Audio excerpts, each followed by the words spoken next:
你是否不满意现在的工作？还是你满意现在的工作，但是展望未来你感到担忧了呢？也或许是你在怀疑你人生职涯现在已经看到了高峰了吗？到底你的人生职涯还能发展到什么地步呢？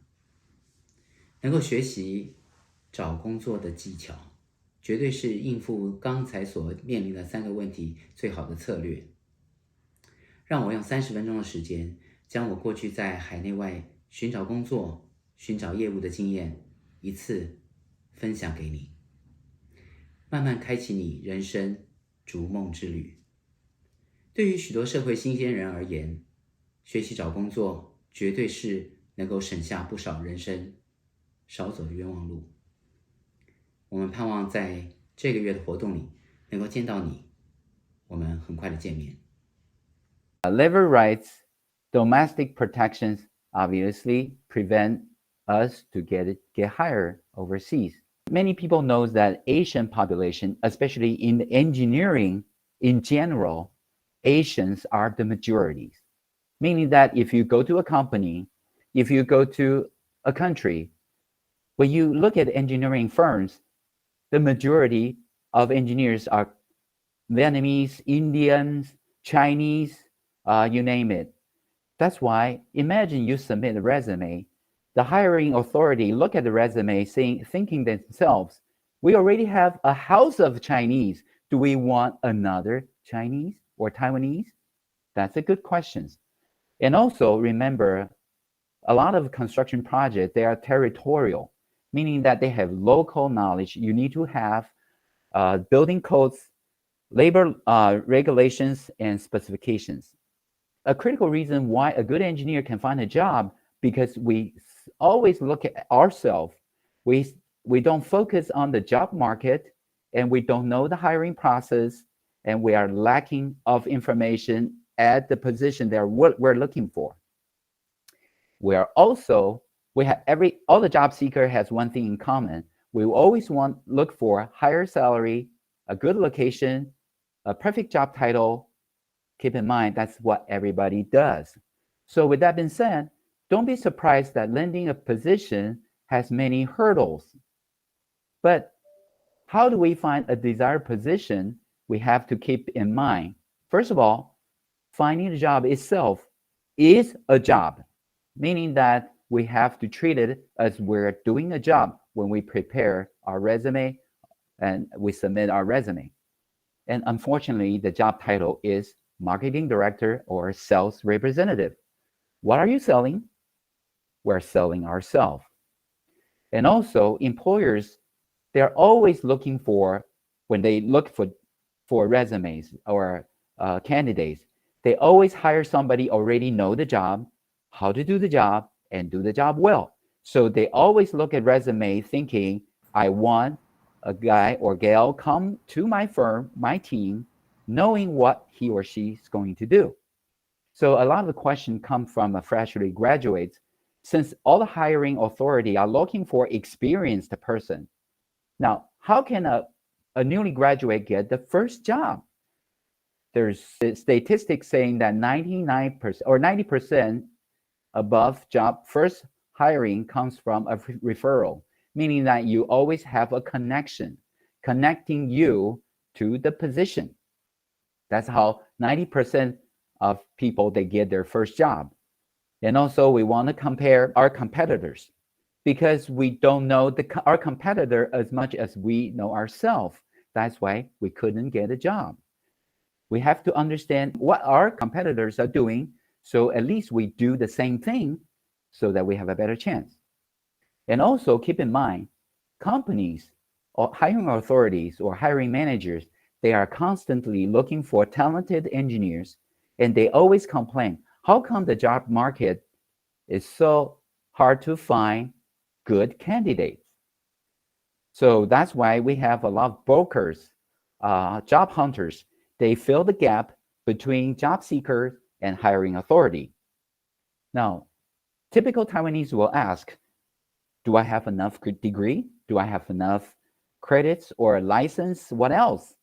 So today we want to tell everybody it's not about degree, because everybody has degree, not about certificates or license. It is about your experience. And a very critical thing is we don't have a credible records in the area that we're looking for jobs. Credit is one thing, very important. We will share with everybody later on. How do we create our credit? This picture shows the job seeking stages.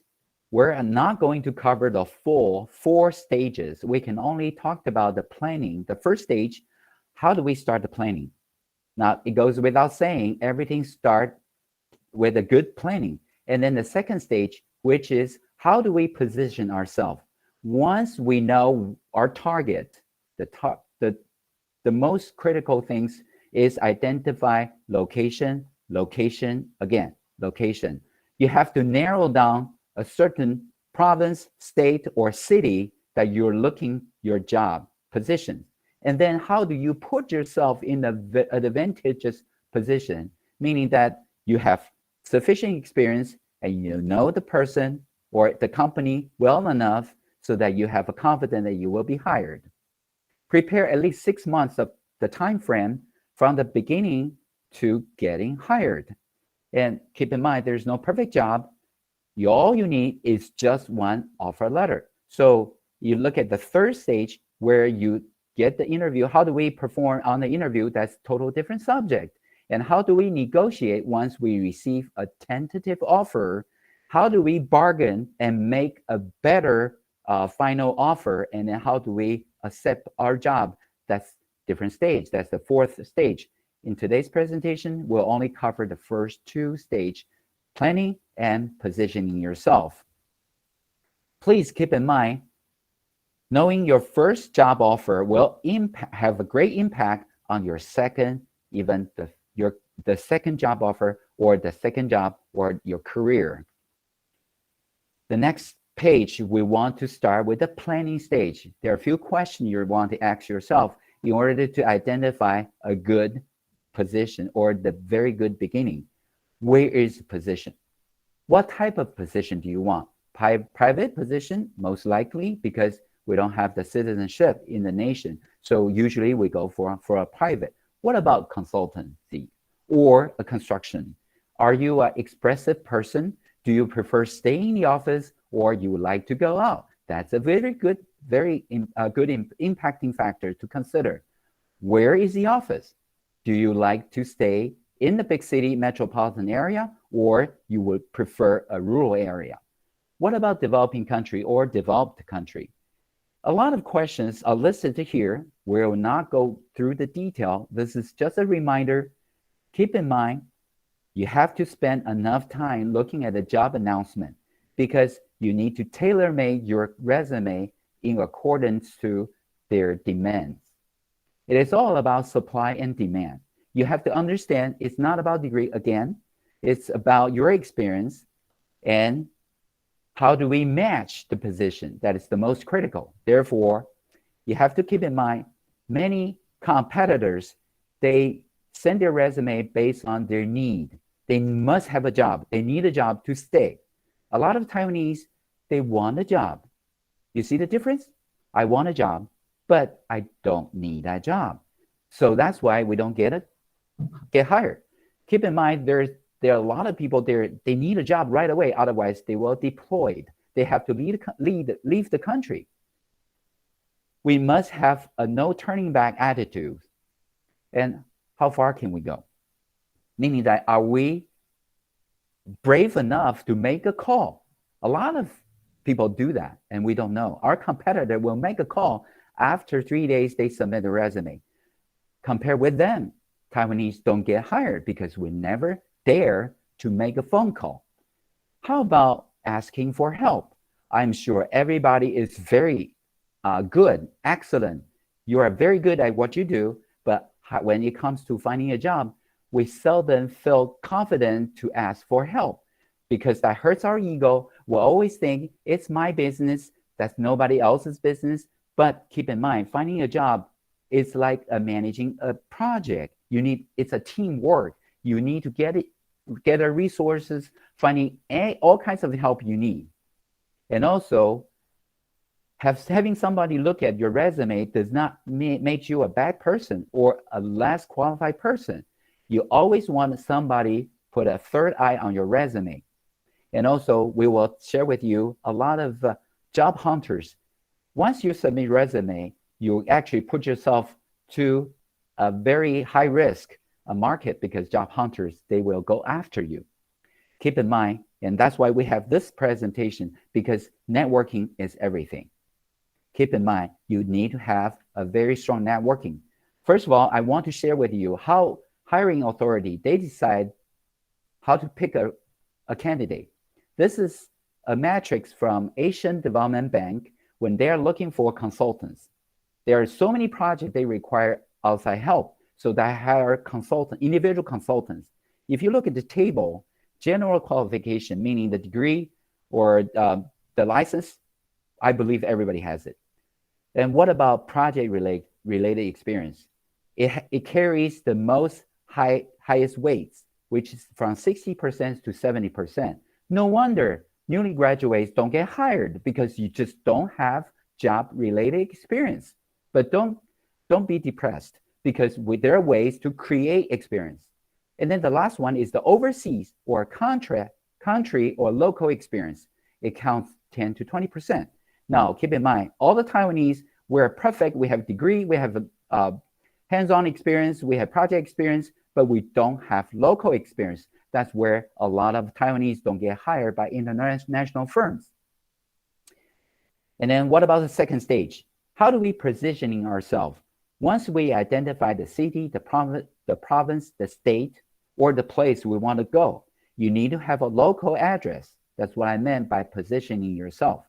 Now, civil engineering or engineering position does not require a hiring authority to fly somebody from Paris over here to have a job interview. It's a high risk hiring overseas internationals. So keep in mind, we need to understand the thoughts, the thinking behind the hiring entity. They don't want to take risk because a lot of people, they look good on the resume, but in reality, they lack of confidence, they don't have motivations, or they just copy somebody else's resume. That's why so many internationals, they can build a nice, beautiful resume, but the credibility of a resume become fading because of that. So we suffer. We're a victim of that. Not to mention, if we don't have a strong resume, that really exclude our opportunity. Other than a resume, a cover letter. Taiwanese don't use cover letter. That's why we don't talk about cover letter. But in reality, the cover letter is as important as a resume. Not many people knows about that. Why we need a cover letter? What is a cover letter? The cover letter is basically a story that you need to tell why I am interested in the position and why this company needs to hire me. Because those information may not be included in the resume. So we prepare a cover letter to tell our story.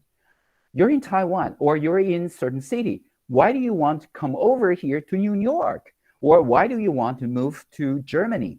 We need to tell them how we learned about the vacancy through a friend or through a strong networking. What can I tell you? I'm a good fit.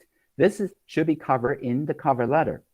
Now, keep in mind the cover letter need to have sufficient keywords. What are those keywords? Those are eye-catching keywords that wake up people, make people interested.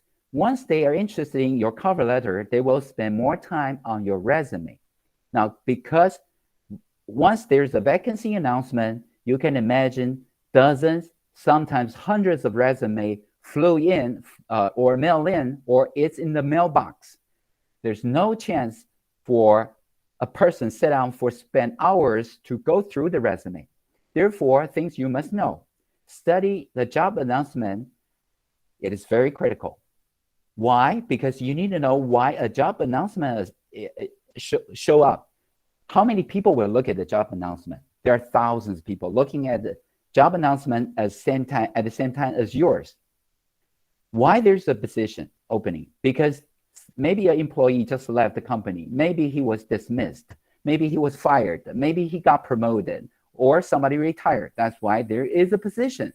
So hiring authority is expecting a similar qualification or even higher, better qualification person to fill that position.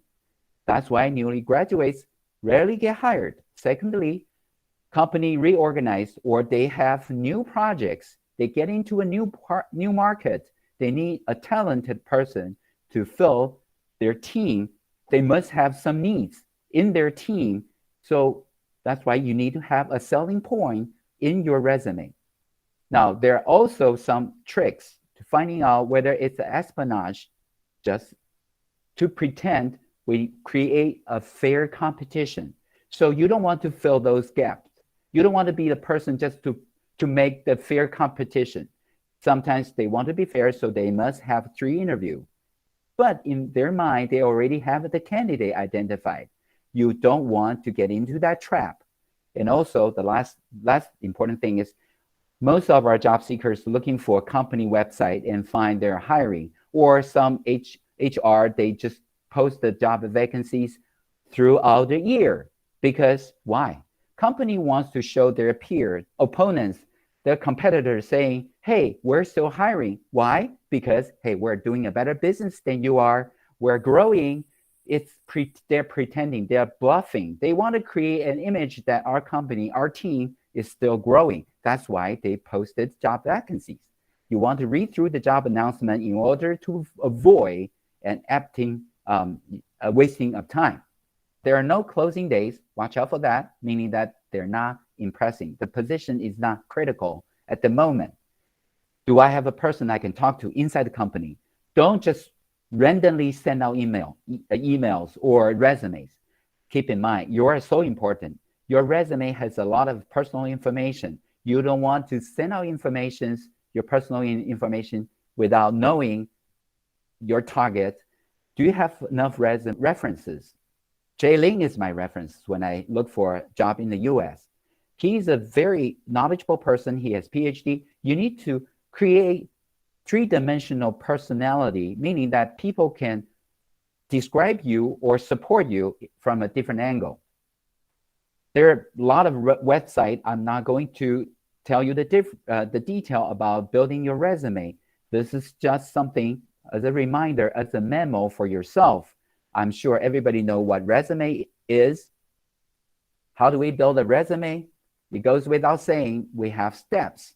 First steps is gathering all the information, your education, training, your license, and so on. Most critical thing is your professional experience. Why? Because like I said, companies, a hiring authority, they always look for somebody who can fill that position. They're not looking for newly graduates, because some company would like to train, but training a person takes time.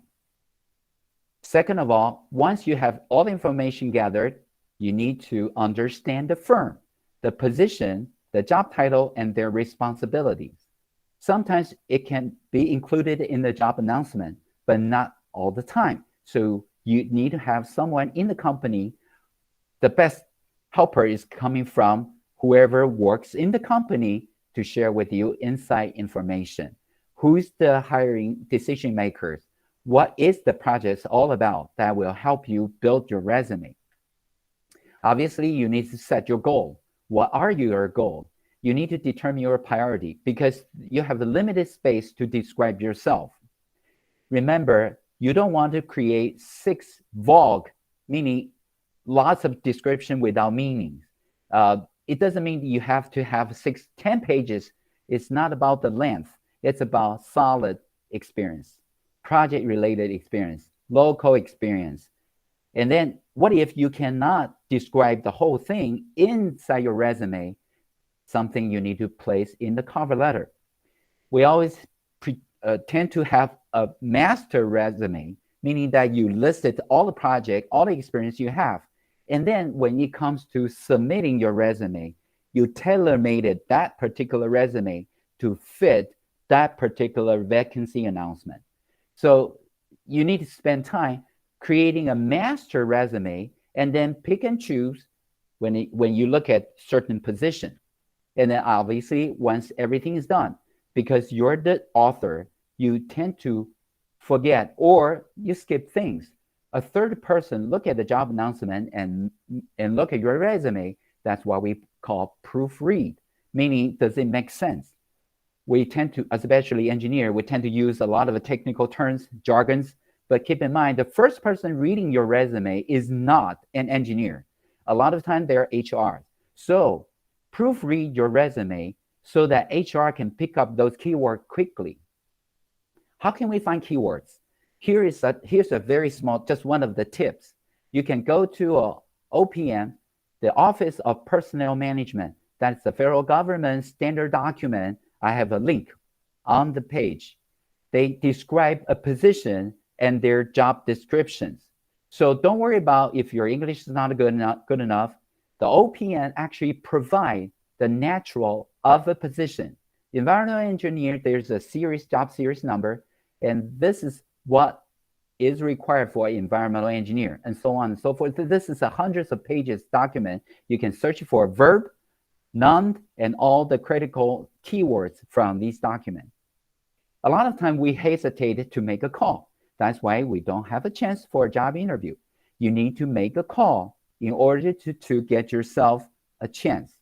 This is just a template. Hey, my name is Edward Wang, and this is just a follow-up call. We don't do that because Taiwanese seldom ask us to do that.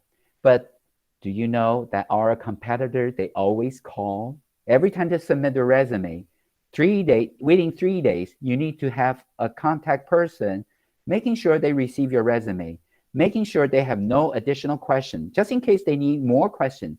How do they get a hold of you? It doesn't mean that you are least qualified or you're not qualified. The main goal is to show that you really care. Now, keep in mind that a lot of job seekers, they treat a resume as treasure. If you're sending out your treasure to somebody, as you ship your gift, your box, you always want to make sure the receiver gets your gift, isn't it? So when you submit your resume, make a call. It doesn't bother HR because they are glad you call, because it's their job to collect as many resumes as possible and also thank them. Once you make a call, you make an impression to them that really elevate or promote yourself that way. What if you keep waiting for such a long time, you never get a call, you never receive any responses? This is the third option.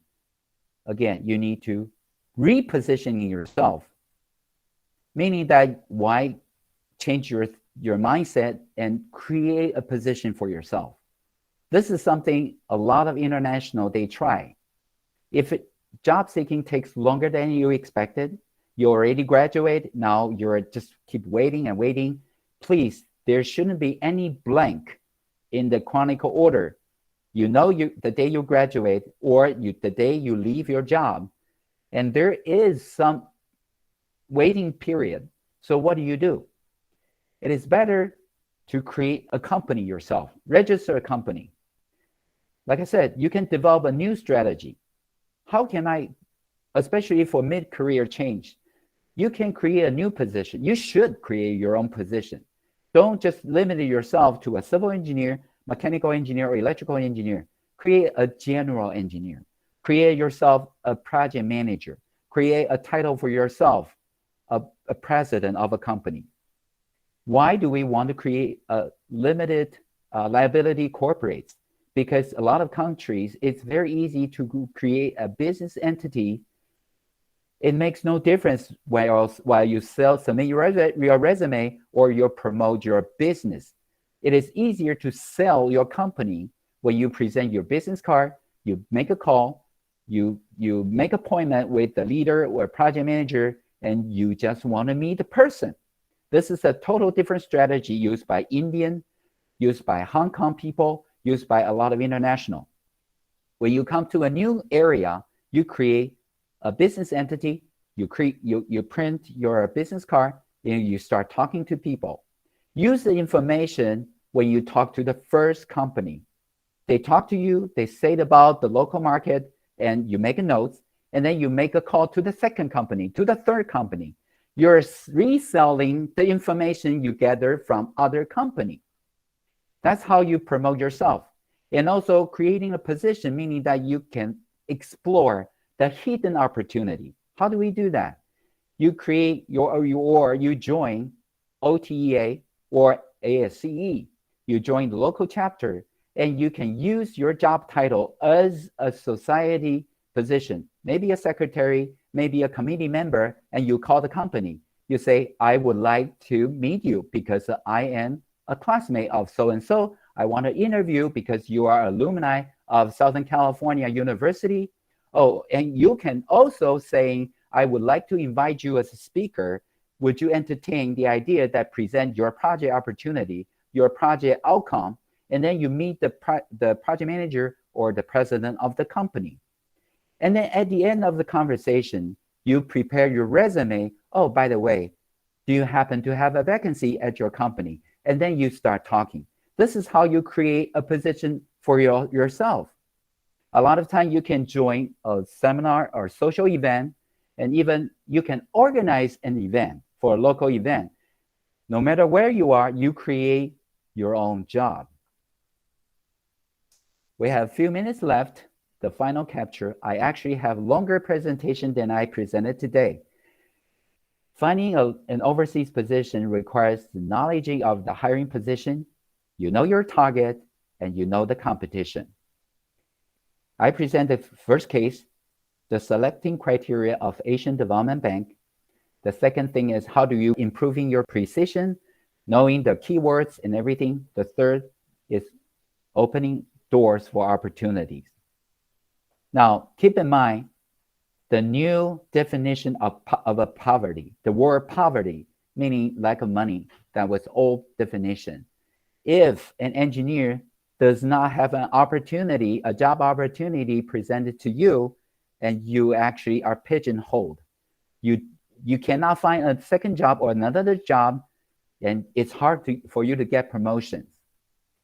This presentation is also applicable if you already have a job, you want to become a valuable employee, meaning that you can bring in business for your company. So a lot of the principle actually is applicable when you are hired or you are a full-time employee. If you are an engineer in a firm, you want to tell your owner, your project manager, or your division chief that you are able to bring in business. This is how other people promote their company, get a better position within the organization, and grow their career. Lastly, keep in mind, networking is everything. We want everybody to bring confidence level so that you have a better career and you will have a better job. Turning a dream job into a reality, here's the chance. Since you joined this presentation, please join OTEA and also help your fellow friends to come join OTEA. For those people who participate in the presentation today, this is my personal email. Please send your questions, your issues, we can discuss. We would love to help. I'm sure many of our committees, our founding members are also looking for you to join us, OTEA, and we're also willing to help you. And today we will have a panelist, Jasmine, Jay, among others, and me. We're going to answer your question. Thank you very much for your time. It's about a good ending, a stopping point. We will continue when we hear all the questions. Thank you. If you feel there's urgent needs, please raise your hand or just turn on your microphone and start asking questions. Or Beth? Thank you for the presentation, Edward. It's very insightful, and I just learned a lot from your amazing speech. I'm Zhong Yan Zhou. I'm Edward's younger brother. Right now, I'm a first-year PhD student in Virginia Tech's Science and Technology Studies. Yep.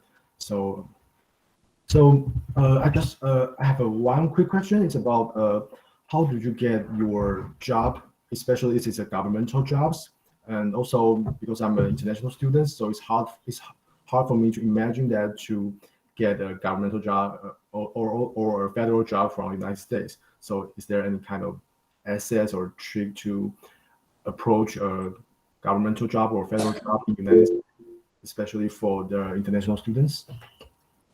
Thank you for your question. Actually, Yeah. Zhongyan comes from Taiwan, so he thinks the government job is very difficult to get because that's what very typical Taiwanese government position. It's very different.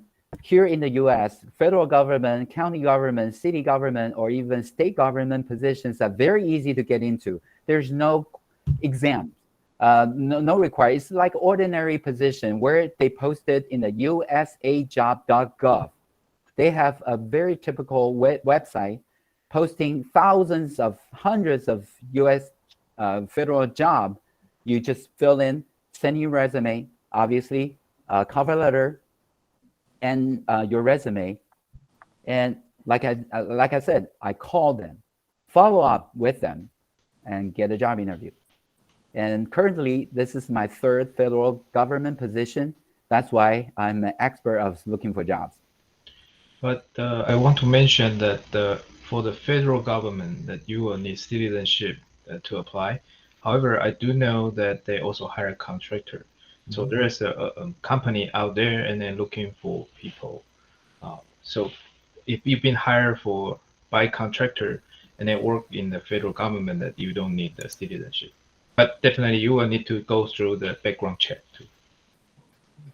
Yes, Jay is correct.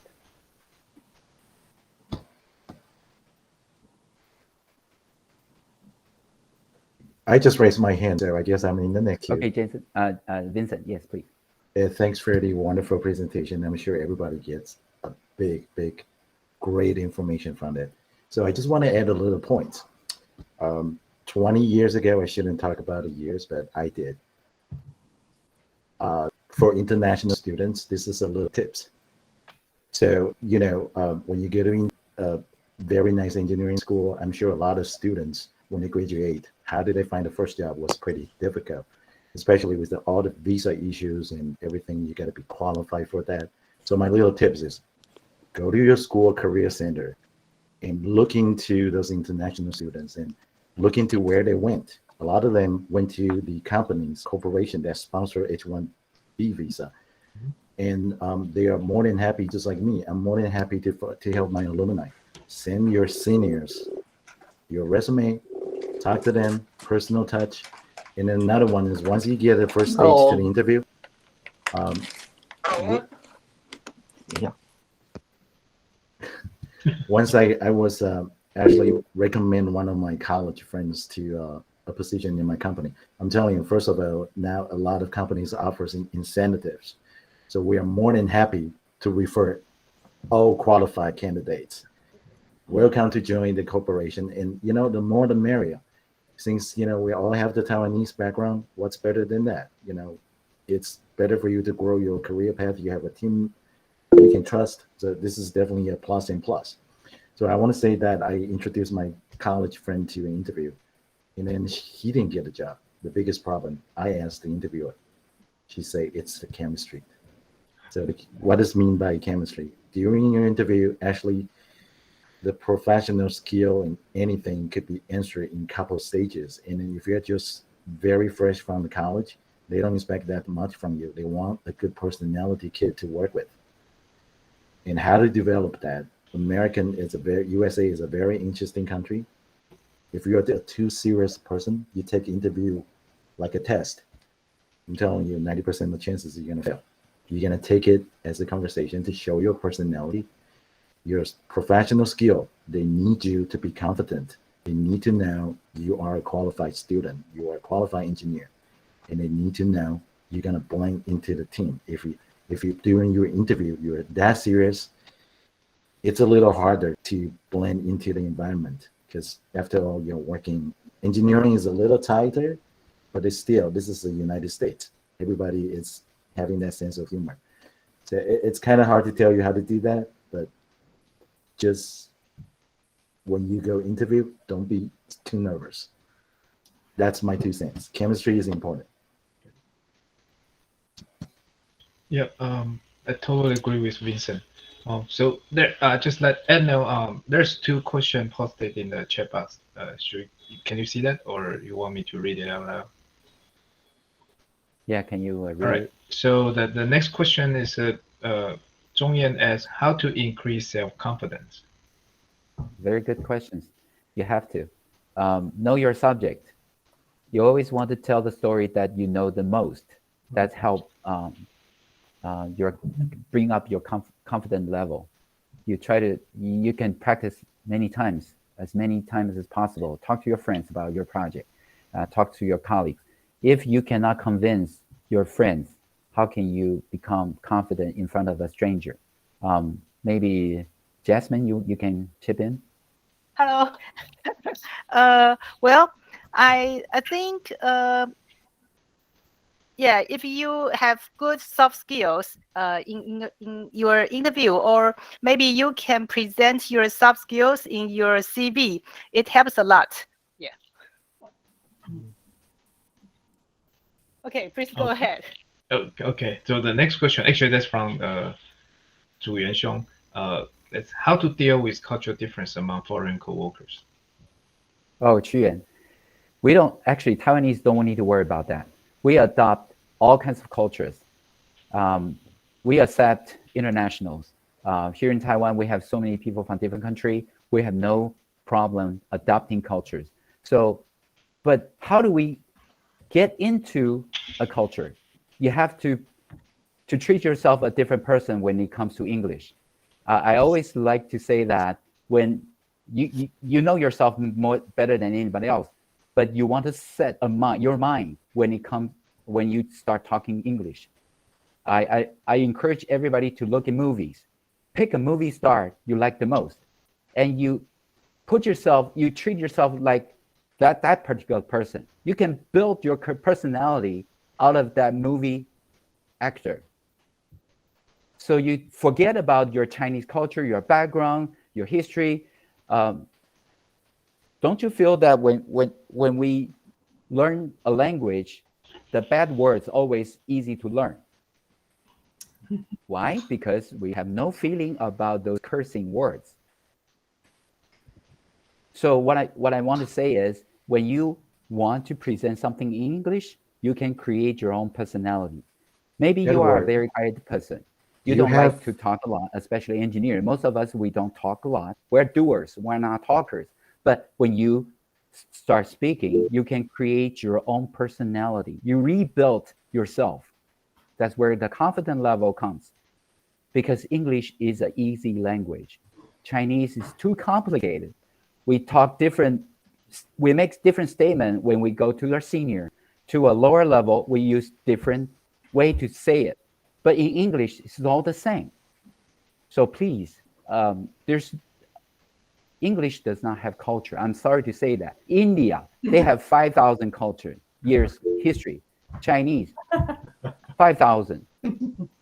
English people, they have no culture. Yeah, I got to say that when your kids start to curse, then you start to feel that. So it's not 100% right. All right, I thought that Eric Zhang raised his hand. Hi everyone. Hi Edward. Thank you for your sharing. And about how to get a job if you are a fresh graduate, I think I have some tips, or I have something to share. My background is quite different from all of you because I major in electrical system and power engineering. But I'm now working for a Europe company. But I used to work for Taiwan Power Company. I take the exam, I go to the Taiwan Power Company, and after I work for TPC for a year, and I quit the job from TPC. And my parents, my friends think that, oh, you are crazy, you quit a job that you can work for a whole year, for your whole life. Yeah, I have the local, I only have the local diploma. I graduated from Zhongshan University, master degree in power system. My opinion for new freshmen or new graduates is that you can apply to a kind of program that I think many big companies like, I am not sure about the United States, but there are a lot of graduate programs for European company. I'm not sure about the United States, but like in Europe, there are lots of graduate program, and this program provide 2 years and 3 rotations for a fresh graduate to rotate to 3 different kind of department. And actually, how I get a job in the current company is I applied for a graduate program. My company is the largest offshore wind farm developer in Europe, in the world. It's called Ørsted. It's quite similar. It is also a government-owned company. Yeah. So my tip, my opinion is that if you are a graduate, you can apply this kind of program called graduate program. Then you can see 2 or 3 different kind of department due to these 2 years, and then the company will offer you a permanent position after you finish this graduate program. And this kind of graduate program, I think is very popular in Europe, but I'm not sure in United States. Thank you. Eric is great. He's actually selling himself and also selling the company. That is super good. And let me tell you, a lot of companies, they are hiring, they're looking for newly graduates, new blood. Why? Because new employees bring in motivations. So this is something you would like to say. If you are a newly graduate, you bring in ideas, outside box thinking, and you bring in new culture to the team. A lot of companies, they're looking for newly graduate because you're young, you're willing to learn, and you can always adopt new missions, new criteria, and you present yourself well. That creates a new culture, new organizational culture. So thank you, Eric. Don't limit yourself thinking that, oh, I don't have experience, I'm newly graduate. Please give a try. And your selling point is that you are willing to learn, you are motivated, you are young, you can adopt all kinds of changes. Thank you. And also you're bringing new technology, by the way. Thanks. And there's another you. interesting question brought by Oliver. I think everybody would like to know that. It's how to negotiate the salary for a fresh grad or an experienced engineer. That's a perfect question. Salary is just one thing. Keep in mind, but we Taiwanese always want to ask, what's the monthly salary or year's salary? Now, keep in mind, we should look from the total package. Salary sometimes only represent just a number, but they have year bonuses, they have stock options, they have pension plan, retirement, health insurance, life insurance, even window offices, parking spaces, promotion opportunity, training opportunity. So negotiating salary is just part of the game. During the interview process, people or the interviewer always ask, what's the level of salary that you're asking? The smartest answer is not given the dollar figure. Because if you say too low, that shows you don't have confidence. But if you end too high, you oversell yourself, you may fail meeting their expectations. So what I want to say is the standard answer is as this. You know better, you look at my resume, you know better than I am. I will accept any salary according to your offer. Because you can judge for yourself. You know better than I do. For that, actually, I have a little bit additional opinion than Ed. Yes.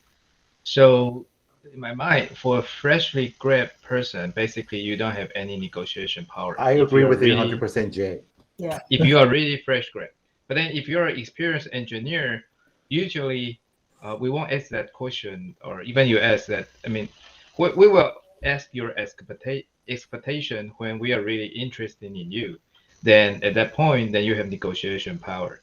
Well, and then for me, that my experience is that you can always tell them what your expectation, but you need to do your market research. Make sure that it's all depend on the cost of living and what level. But to tell you the truth, in the end, if the company really want you, but they won't be able to give you what you expected, they will give you something in between. So that's part of the negotiation. Now, since there's another one in the chat box, so the question is from Miss Chris. I think what she asked is it's hard to find an international sailor job overseas. Most of them are engineer job. How can I create my position? Thank you. That's a perfect question. Creating a position for yourself is really one of the ways to get you out of the get your foot in the door. It doesn't. You don't want to say the job. Just limit yourself to the job title. You create your position by looking yourself. What do you have? What kind of talent did you have? For instance, maybe you're very good. Remember when Huang gave a presentation in his the last presentation that he made. If you're very good at a computer, electronics, or imaging processing, maybe mapping or analytical tools, you can actually sell your capabilities as long as you know the company demands. Maybe you're very good at selling materials or negotiating contracts. You can create your own title.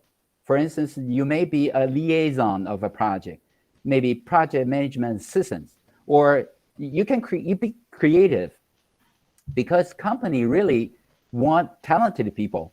For younger people, they really see your potential and they want to cultivate and train you to fit in their culture, their company.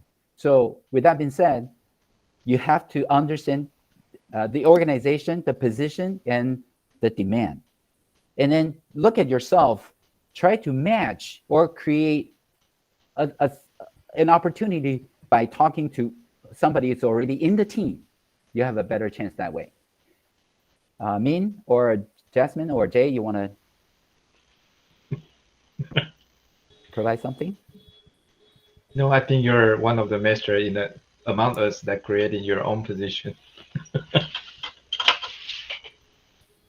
Well, but I do want to add some tip. Is like during the interview, you're not just the person to be questioned or to be judged. Because just put in your mind, as you're confident, this is just a conversation. We're just trying to find a mutual benefit. And so be prepared, study, and then ask your question. And then when I say ask question, it's not like ask what's the salary, what's my benefit, what's the holiday, this type of question. I mean, you should ask, what is the company's mission? What's your core value? Where is your market? How do you expect in the next 5 years? That kind of question. And then also, well, you can explore more on what do they expect you to do? What's the role? And then what's your talent? What you can bring in the company? Maybe they haven't mentioned it. You can ask them that what I have this idea, I have this talent. What you think that it will be help on your company or something? So that's my 2 cents. Oh, that's a great tip, because a lot of job seekers, they are scared or they are nervous on the job interview because there are a lot of unknown, meaning that I will not know what I will be doing the first few weeks or even the first 3 months.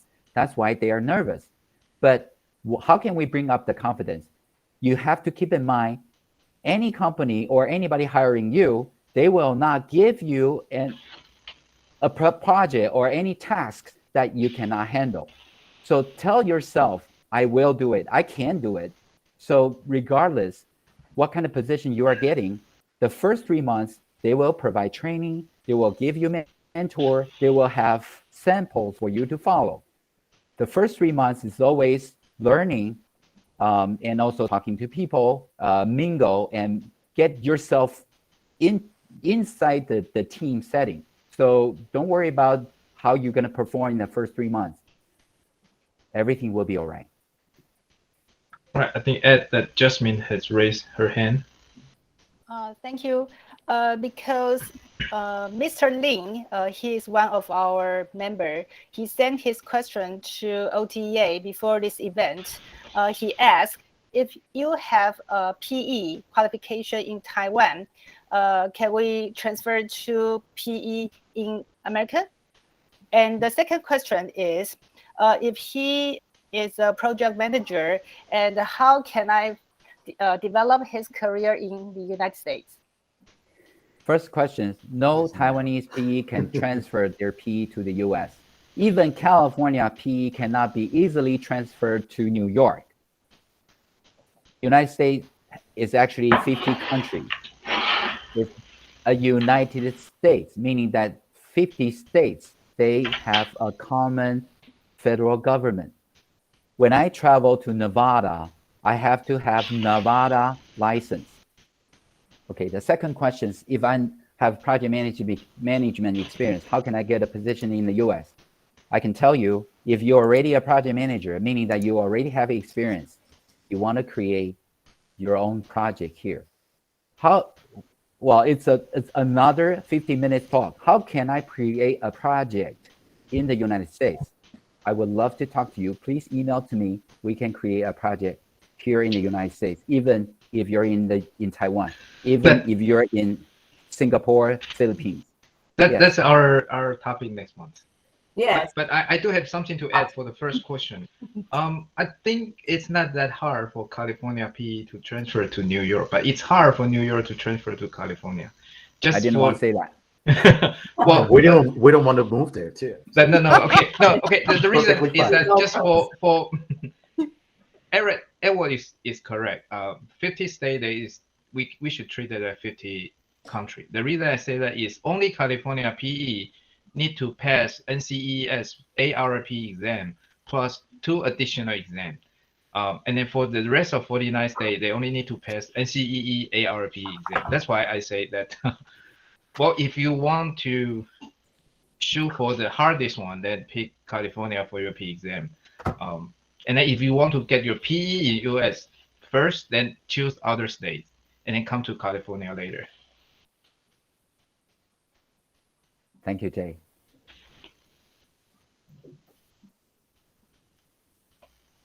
So back to Jasmine. Well, actually, Mr. Lin, he also has another question. I forget to ask. He asked, does the qualification of APAC engineer, can we use that qualification and get overseas job? Oh, absolutely. When we joined APAC engineer, when Taiwan joined APAC engineer, we actually understand the background of APAC engineer. It was formed back in 1995 in Osaka Ministry Conference, where Asian Pacific economy leaders, they get together, they want to promote mobility, meaning cross-culture, cross-neighbor, or tear down the border so engineer can travel all over the Asian Pacific economy. The point is helping lower or developing country to develop their project easily by mobilizing developed or well-developed countries' engineers to go invade their country. But branding is the key. They want to create a title that is recognizable within APAC country. That's why APAC engineer exists. But right now, as we're talking today, APAC engineer position or the title is recognized, well received by APAC country. So when you become an APAC engineer, you can actually talk to Chinese Taipei monitoring committee. They will give you a card that's APAC card. You enter the border or you report to a port. You show your APAC card. You can have a fast track entrance. You don't need to go visitor site. You can. They treat you like an ambassador. You can like a business visa. You can enter. Just show the APAC card. That's a total different subject. Go back. APAC engineer, just one of the qualifications that you can show that you can do project outside Taiwan. It depends on how you want to sell it, really. People recognize that, and yeah. Now we will proceed to our next section, and which will be conducted in Chinese. But before that, let's enjoy the music again. Okay, let me